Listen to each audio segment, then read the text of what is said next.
how the Congress and the BJP have logged in a war of words over the manifesto. Now, the BJP, and led by Prime Minister Modi, they are saying that Congress does not even respect B.R. Ambedkar's constitution as it was drafted back then. They want to make changes which are not needed. While the Congress party, led by Rahul Gandhi, are saying that Prime Minister Modi is in a full-on panic mode after he has read the Congress manifesto.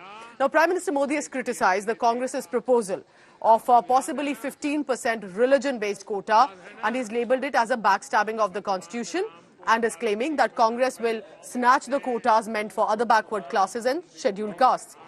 Rahul Gandhi mocked this reaction and said that Prime Minister Modi is panicking because party's revolutionary manifesto is receiving widespread support. Addressing party workers in New Delhi, Gandhi quipped that Prime Minister Modi is shaken and looking in a panic mode completely. Now, this verbal sparring between the two parties has stirred a slugfest. Congress presented the manifesto as transformative. BJP frames it as a threat to constitution.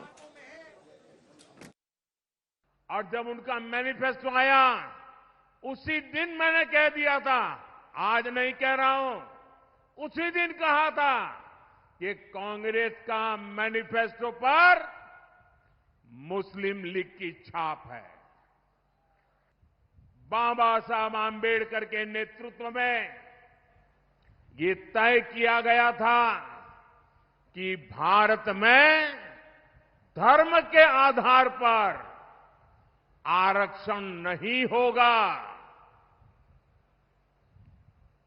आरक्षण होगा तो मेरे दलित भाई बहनों के लिए होगा, मेरे आदिवासी भाई बहनों के लिए होगा, लेकिन धर्म के नाम पर आरक्षण नहीं होगा। लेकिन वोट बैंक की भूखी कांग्रेस ने कभी इन महापुरुषों की बातों की परवाह नहीं की। नरेंद्र मोदी को देखिए, जैसे ही मैंने एक्सरे का शब्द प्रयोग किया, मैंने सिर्फ यह कहा कि टेस्ट करते हैं अन्याय कितना है। सारे के सारे खड़े हो गए। देश को तोड़ने की कोशिश हो रही है, देश को बांटने की कोशिश हो रही है। एक्सरे से क्या बटेगा, कैसे बटेगा? एक्सरे से सिर्फ 90% को यह पता लगेगा कि उनकी भागीदारी कितनी है। अब सारे के सारे देशभक्तों को यह अच्छा लगना चाहिए। देशभक्त क्या चाहता है? देशभक्त देश में न्याय चाहता है। अगर आप सुपर पावर बनना चाहते हो, चाइना से मुकाबला करना चाहते हो, तो 90% शक्ति का प्रयोग तो करना पड़ेगा। अगर आप 90% की शक्ति का प्रयोग ही नहीं करोगे तो कैसे बनोगे? How can there is a constitution and constitution never allows to do this, and we don't have any intention. Why you are putting his ideas in our mouth? Why you are propagating? He is just for votes. He is playing all this game. You take it from me, and you should also realize. पूछना चाहता हूं कि आप लोकतंत्र और संविधान क्यों खत्म करना चाहते हैं? मोदी जी, मैं आपसे पूछना चाहता हूं कि आप दलित, वंचितों, आदिवासी, पिछड़ों के आरक्षण को क्यों समाप्त करना चाहते हैं? मोदी जी, मैं जानना चाहता हूं कि आपके राज्य में गरीब और गरीब होता गया, अमीर और अमीर होता गया। आप क्या बनाना चाहते हैं? मोदी जी, आपसे पूछना चाहते हैं कि बिहार ने आपको 40 में से 39 सांसद जिताने का काम किया। आपने बिहार के लिए क्या किया, ये हम जानना चाहते हैं। और बिहार में आकर के आप काम की बात क्यों नहीं करते? ऐसा है कि वो लेफ्टिस्ट भी कह रहे हैं और लोगों से संपत्ति ले लेंगे ये भी कह रहे हैं। तो ये जो बौखलाहट है, ये हार के तरफ बढ़ती हुई बीजेपी की मानसिकता दिखाती है। मैं खुला चैलेंज करता हूं नरेंद्र मोदी जी को। हमारे अध्यक्ष जी मल्लिकार्जुन खड़गे ने भी किया। हमारे मैनिफेस्टो में, हमारे गारंटी कार्ड में अगर कुछ है तो किसानों की कर्जा माफी है, अगर कुछ है तो स्वामीनाथन कमेटी के तर्ज पर एमएसपी को कानून बनाना, इनके मैनिफेस्टो में इन्होंने बताया 16 लाख करोड़ कर्जा हमने बड़े धन्ना सोटे का माफ कर दिया, लेकिन किसानों का 8 लाख करोड़ का कर्जा हम माफ नहीं कर सकते।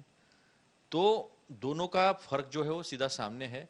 हार की बौखलाहट में जो है वो ये बात कर रहे हैं। नहीं, बिल्कुल नहीं। वो मेरे को तो ये समझ में नहीं आ रहा कि वो लोगों की संपत्तियों की जांच क्यों करवाना चाहते हैं। इससे उनकी क्या मानसिकता है। साफ साफ दिखता है कि वो इसमें कुछ इनका कोई षड्यंत्र है और इस तरह से आप जांच करा रहे हो। फिर क्या इन संपत्तियों का क्या करने वाले हो आप, किसको देने वाले हो आप?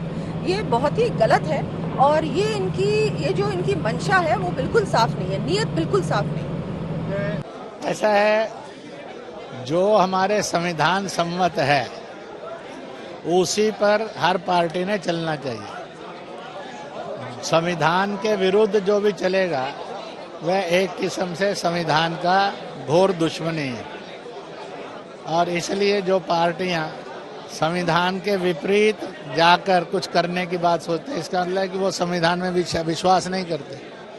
तो आपने मेरे से प्रश्न पूछा, उस प्रश्न में ये पक्का हो गया कि वो पार्टी संविधान को ना मानने की बात कह रही है। उसके ऊपर हमारा कोई टिप्पणी नहीं है। हम लोग सिर्फ इतना कहना चाहता है, भाजपा का जो एश्योरेंस है वो जुमला है, बेसलेस है, भावता है, और तृणमूल कांग्रेस जो बोलता है वो करता है। तो तृणमूल कांग्रेस का इस्तेहार ही देश में सबसे बड़ा इस्तेहार with credibility, that is from Trinamool Congress. So you heard how the opposition leaders are charging at the Bharatiya Janata Party and Prime Minister Modi. And opposition, the India bloc, is saying that democracy is in danger, and if the BJP wins again, constitution will be completely changed. While the BJP and Prime Minister Modi says, if you want to protect this nation and develop it, make it into a big power, vote for the BJP again. I want to bring in India Today's Ashutosh Mishra here on our big screen. Ashutosh, can we say that while of course this is a narrative war, but more than the ground issues, it's become right now the quota war, the religion war, that perhaps has become the big highlight of the narratives, both by the BJP and by the opposition, rather than focus on the clear ground issues? Well, the ground issues remain, and that's exactly why you make manifestos, to bring more and more voters to your foray. And perhaps for last at least couple of days, some talk has started on the manifestos. Of course, the BJP has started talking about Congress manifesto, not about its own. But clearly, you know, the narrative war, the attempt was, remember, the BJP was being cornered ever since the India bloc, all across the parties in almost every state, started asking question that why BJP looking for 400 par, because they want to change the constitution. And that was supported by, you heard several BJP candidates, leaders making those statements, and that made BJP really gone on back foot. And in such kind of high voltage campaign or the election, you cannot afford to be on the back foot. And to play on the front foot, they got the BJP manifesto, and you heard Prime Minister invoking Mangal Sutra issue, talking zyada bacche walon ko zameen de denge. But immediately the inheritance issue, the BJP leaders, their own statements, social media posts, they all surfaced. By the evening, that again got literally on the back foot. So clearly, in the narrative war, one who sets the agenda with the clear issue, of course, gets the lead. And for now, that's exactly why you see the very aggressive battle coming from the ruling regime, as well as the opposition group unitedly across the state. They're making almost a similar point. This morning, Tejasvi Yadav making posts. Rahul Gandhi even yesterday in Amravati rally. So while, of course, they are talking on certain issues, the opposition mainly trying to corner the BJP on their own issues,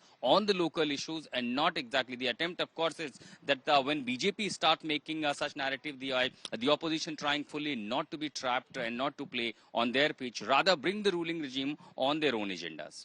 For now, do they look like that they are more on the defensive on precisely, rather than being able to target at the Prime Minister and the BJP over different issues? Appreciate you joining us. Ashutosh Mishra speaking and interacting with different voices across the political spectrum to get us the latest.